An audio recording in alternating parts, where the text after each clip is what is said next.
이 아침에 하나님 앞에 나온 여러분을 우리 주님의 이름으로 환영합니다. 오늘 아침에는 제가 전화기가 꺼지는 바람에 제가 아침에 일어나지 못하고 이렇게 따로 찍어서 여러분에게 올려드립니다. 오늘의 말씀을 함께 읽도록 하겠습니다. 오늘의 말씀은 창세기 19장 23절부터 29절까지의 말씀입니다. 같은 목소리로 한번 읽어보도록 하죠. 함께 읽습니다. 시작. 롯이 소알에 들어갈 때에 해가 돋았더라. 여호와께서 하늘 곧 여호와께로부터 유황과 불을 소돔과 고모라에 비같이 내리사 그 성들과 온 들과 성에 거주하는 모든 백성과 땅에 난 것을 다 엎어 멸하셨더라. 롯의 아내는 뒤를 돌아보았으므로 소금 기둥이 되었더라. 아브라함이 그 아침에 일찍 일어나 여호와 앞에 서 있던 곳에 이르러 소돔과 고모라와 그 온 지역을 향하여 눈을 들어 연기가 옹기가마의 연기같이 치솟음을 보았더라. 하나님이 그 지역의 성을 멸하실 때, 곧 롯이 거주하는 성을 엎으실 때에 하나님이 아브라함을 생각하사 롯을 그 엎으시는 중에서 내보내셨더라. 아멘. 우리가 어려서부터 계속해서 자주 들어왔던 소돔과 고모라가 멸망하는 이야기를 오늘의 말씀은 다루고 있습니다. 소돔과 고모라가 멸망하는 이야기, 소돔과 고모라가 그 안에서 어떤 죄악이 있었고, 그리고 그 죄악들 속에서 하나님께서 그 지역을 멸망하기를 어떻게 멸망시키는가라는 것을 꽤나 자세하게 이야기하고 있는 이야기이지요. 그래서 우리가 곧 이제 그 이후의 시대에 그 죄악이 관영한 곳, 죄악이 굉장히 많은 곳을 바라보면 우리는 그곳을 소돔과 고모라와 같다라고 이야기를 할 만큼 죄악이 많은 곳에 대명사처럼 사용되는 곳, 그곳이 바로 이 소돔과 고모라라는 곳이 되겠습니다. 이 소돔과 고모라에서 어떤 일이 일어났는가라는 것을 우리가 토요일과 주일, 이틀에 걸쳐서 묵상을 했었지요. 그곳에서 일어났던 일, 성적으로 굉장히 문란했던 일, 사람들이 서로에게 폭력을 행사하는 일들, 이런 일들이 그 안에서 일어났던 것을 우리는 볼 수 있습니다. 또한 금요일 날의 말씀을 통해서, 지난 금요일의 말씀을 통해서 우리는 하나님께서 소돔과 고모라의 죄악이 너무나 많다라고 이야기를 하시면서 내가 그곳에 가서 그 땅을 멸망시켜야 되겠다라고 이야기하시는 말씀까지도 우리는 보았었습니다. 그만큼 소돔과 고모라에는 죄악이 관영했었습니다. 그 안에서는 사람들을 성적으로 굉장히 문란하는 그런 죄와 서로 간에 있는 그 폭력과 같은 죄들, 이러한 죄들이 그 안에서는 가득했던 것 같습니다. 그런데 가만히 살펴보면 이러한 죄가 요즘에는 일어나고 있지 않는가라는 생각을 해보게 됩니다. 소돔과 고모라에서 일어났던 일을 성경에 있었던 일 그대로 바라본다면 우리는 지금 우리의 시대에 일어나는 일들이 그것보다 훨씬 더 많은 것들, 훨씬 더 하나님 앞에 악한 일들이 일어난다는 것을 우리는 그 안에서 볼 수 있게 돼요. 요즘에 가정폭력이 얼마나 많이 일어납니까? 그렇죠? 이 가정폭력, 데이트폭력 이런 것들만 우리가 바라보아도 성경에서 이야기하고 있는 이 소돔과 고모라의 이야기와는 차원이 다른 이야기들을 우리는 우리의 주변에서 보기는 좀 힘들 수도 있겠지만, 우리 이 아티클들을 통해서, 기사들을 통해서 우리는 얼마나 자주 만나게 되는지 모릅니다.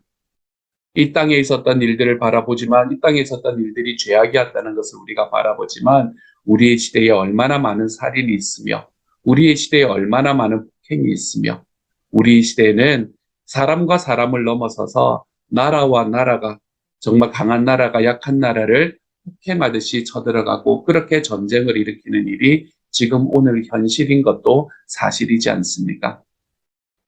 폭행이 있었다면 지금이 훨씬 더 강한 폭행의 시대이고, 그리고 성적으로 문란함이 있었다면 지금이 훨씬 더 문란함의 시대, 우리가 그러한 시대를 지금 살아가고 있는 듯합니다.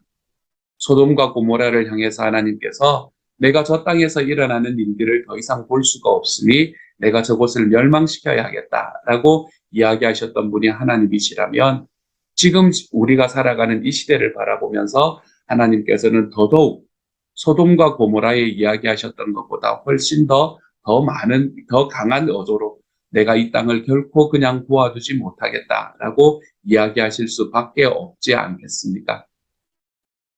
그런데 우리는 왜 멸망당하지 않고 살아가고 있는 것일까요? 우리는 왜 소돔과 고모라에 내렸던 하늘에서 내렸던 그 불비를 왜 우리는 지금 경험하지 않고 살아가고 있는 것일까요?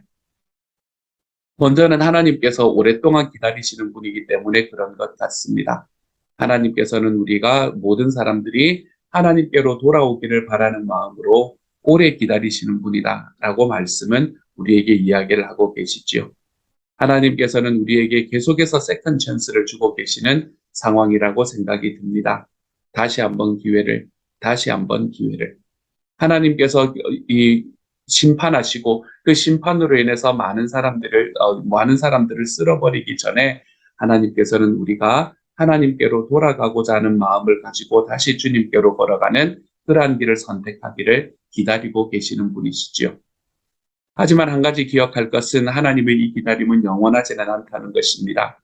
하나님께서는 결국 심판주로 이 세상에 다시 서실 분이시기 때문이지요.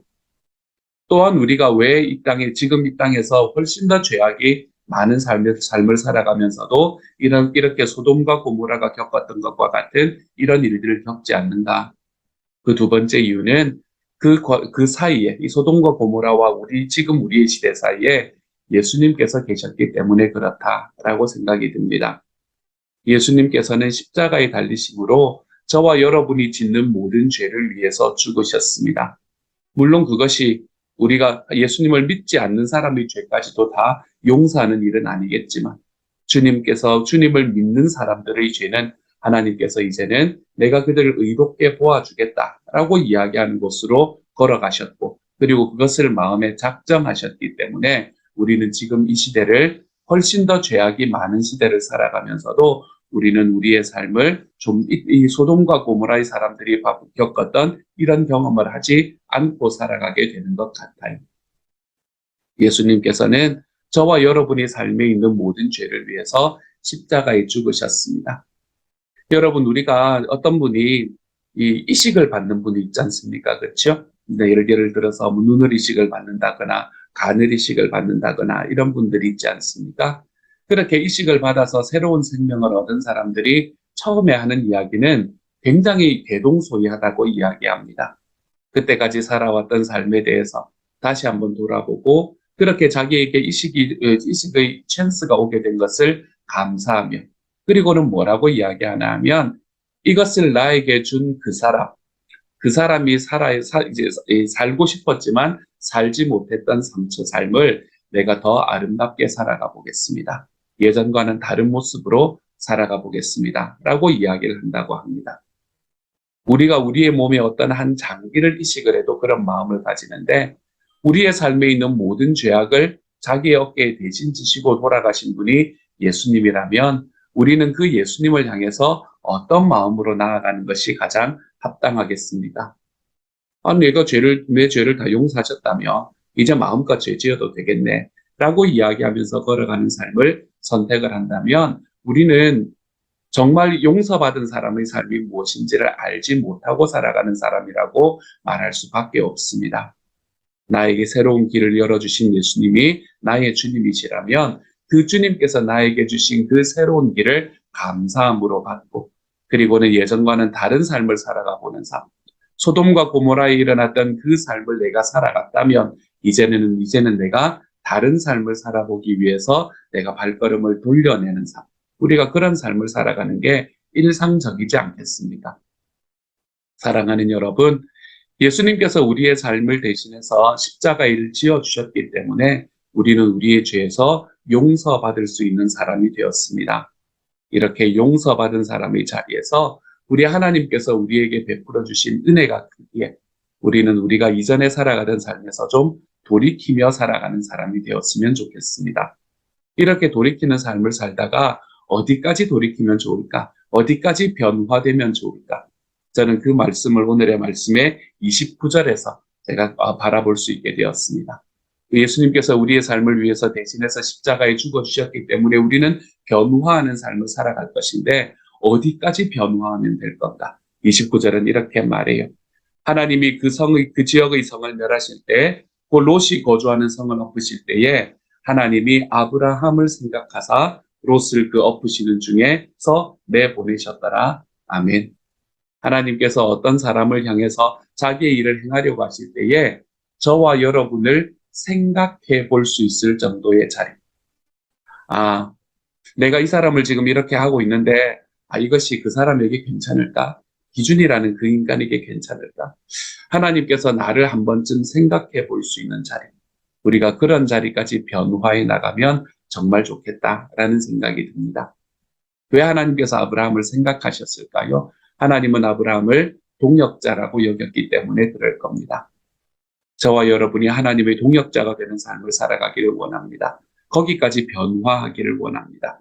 우리의 삶에서 내 삶의 죄가 용서받았다라는 그 사실, 그냥 그 사실 하나로 감사하며 살아가는 삶을 좀 넘어서서 하나님께서 자기의 일을 행하실 때에, 거기에 기준이가 있었지. 내가 그 사람, 그 기준이가 지금 어떻게 생각하고 있는지 한번 알아볼까? 라는 생각을 하실 만큼 저와 여러분의 삶이 하나님과 가까워질 수 있는 하나님의 동역자로 살아가 볼 수 있는 하나님의 사람이 되었으면 좋겠습니다. 이런 생각을 하면 가슴이 두근거리지 않습니까, 여러분? 저는 가슴이 두근두근합니다. 내가 그러한 자리에 서면 좋겠다. 내 하나님께서 정말로 이 세상에 있는 모든 일들 속에서 나를 생각해 주시는 자리까지 내가 살아갔으면 좋겠다.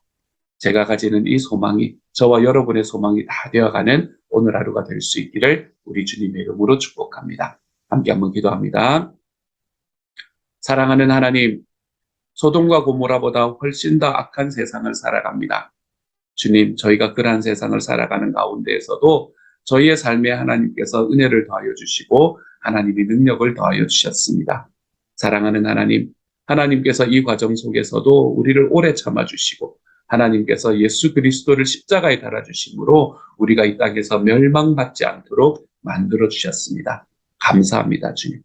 그렇게 주님 앞에 자라나가다가 하나님께서 자기의 일을 하실 때에 우리의 이름을 생각하실 수 있는 곳까지 하나님 우리가 좀 자라가 볼 수 있게 하여 주옵소서. 이만하면 됐다라고 생각하는 것을 넘어서서 이만하면 된 것이 아니라 내가 하나님께서 원하시는 그 자리까지 주님의 동역자의 자리까지 자라가겠노라. 하나님 앞에 고백하며 우리의 삶을 힘써 우리 주님 앞으로 걸어 나가 볼 수 있는 하나님의 사람이 될 수 있게 하여 주옵소서. 예수님 이름으로 기도드립니다. 아멘. 하늘에 계신 우리 아버지여, 이름이 거룩히 여김을 받으시오며 나라의 마옵시며 뜻이 하늘에서 이룬 것 같이 땅에서도 이루어지이다.